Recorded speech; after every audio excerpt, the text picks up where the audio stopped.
अस्सलाम वालेकुम। वालेकुम अस्सलाम जी, कौन सा बात कर रहे हैं, कहाँ से? मैं मोहम्मद फाइज बात कर रहा हूँ लाहौर से। वेलकम फाइज साहब। Thank you sir. तो मेरा क्वेश्चन डॉक्टर साहब से ये है कि डॉक्टर साहब ने कहा था कि 4% इस तरह के केसेस होते हैं जो रेड फ्लैग होते हैं, रेड केसेस होते हैं जिनको यानी बिल्कुल जिनमें वो कोई रबन कोई फ्रॉड एविडेंट होता है।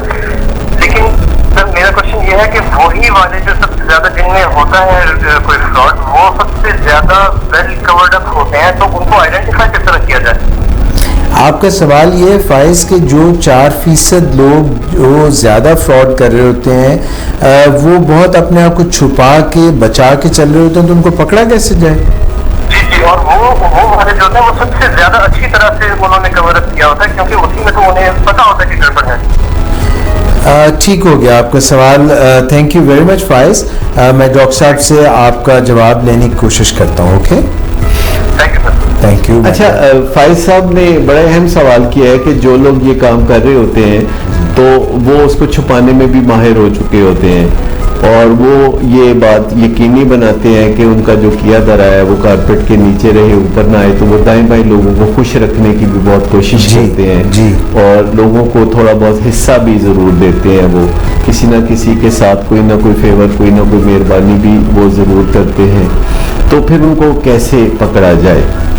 सवाल ये पैदा होता है कि हर इंसान तो गलती करता है, और जब भी कोई गलती करता है तो वो गलती अब मंजरे आम पे आने के इम्कानात ज़्यादा हो गए हैं, क्योंकि हर इंसान अब डिजिटल फुटप्रिंट्स पीछे छोड़ रहा होता है। यानी आपको पहले जो चीज़ों का बिल्कुल पता नहीं होता था दूसरे लोगों की ज़िंदगी के बारे में, अब फेसबुक की वजह से या दीगर सोशल मीडिया की वजह से या स्मार्टफोन की वजह से आपको बहुत अच्छी तरह पता होता है कि लोग किस तरह का तर्ज ज़िंदगी गुजार रहे हैं, लोग किन लोगों से मिलजुल रहे हैं, लोगों के दोस्त अहबाब कौन से हैं, और वो किस मौके पे किस तरह का फ़ैसला करते हैं।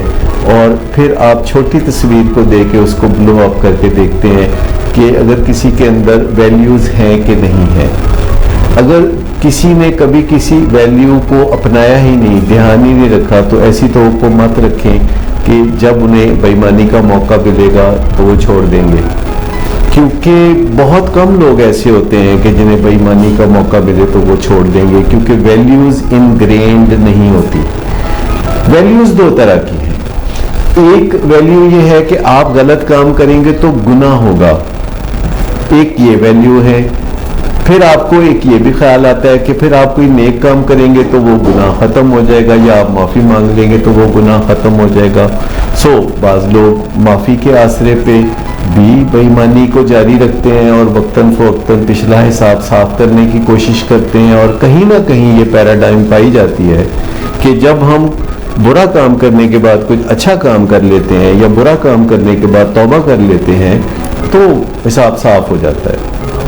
दूसरी वैल्यूज़ ये होती हैं कि आपको इस दुनिया में ही अपने किए का भरना पड़ेगा, और जल्द या बदेर आप आखिरकार ट्रैप में आ जाएंगे, आप शिकंजे में आ जाएंगे कानून के। चाहे आपको कितनी भी छूट मिले, कितनी भी ढील मिले, आपको हिसाब चुकाना पड़ेगा। जैसे किसी ज़माने में आपको पता है वो चुंगी पे होता था कि लोग गुजर रहे हैं और अपना सामान डिक्लेयर अगर नहीं कर रहे, अगर वो पकड़े गए हैं तो 11 गुना जुर्माना होगा।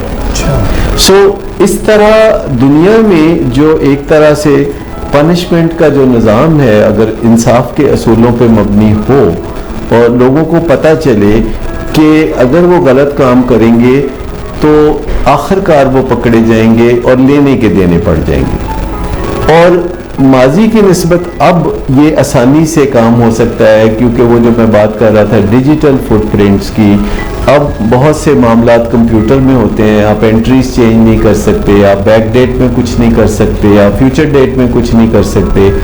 और अगर हम चुनाव कर लें चीज़ों का, तो वो जो मैं अक्सर चीज़ों में 4%, 16% और 80% की मैं बात करता हूँ, तो अगर हम किसी मैनेजमेंट के मामले में या किसी छानबीन के मामले में छोटा सैंपल चुन लें, तो कहते हैं ना देख में से आप दाना देख लेते हैं, تو پھر آپ جب اپنی آرگنائزیشن چلا رہے ہوتے ہیں and you are not sleeping on the job, آپ لوگوں کی آنکھوں میں آنکھیں ڈال کے بھی دیکھ رہے ہوتے ہیں، لوگوں کے چہرے پہ بھی نظریں گاڑے ہوتے ہیں، تو پھر اگر آپ سی ای او ہیں تو اس کا مطلب ہے کہ آپ ایک جینیس ہیں، کیونکہ سارے سی ای او جینیس ہوتے ہیں، کیونکہ وہ بے پناہ فیصلے کرتے ہیں رینڈملی، اور آخر کار ان تمام فیصلوں کا جو نیٹ رزلٹ ہے وہ کافی بڑے پروفٹ کی صورت میں نکلتا ہے، جس کا میجر شیئر بھی ان کو جاتا ہے اور باقی لوگوں کو بھی حصہ بقدر جیسا ملتا ہے۔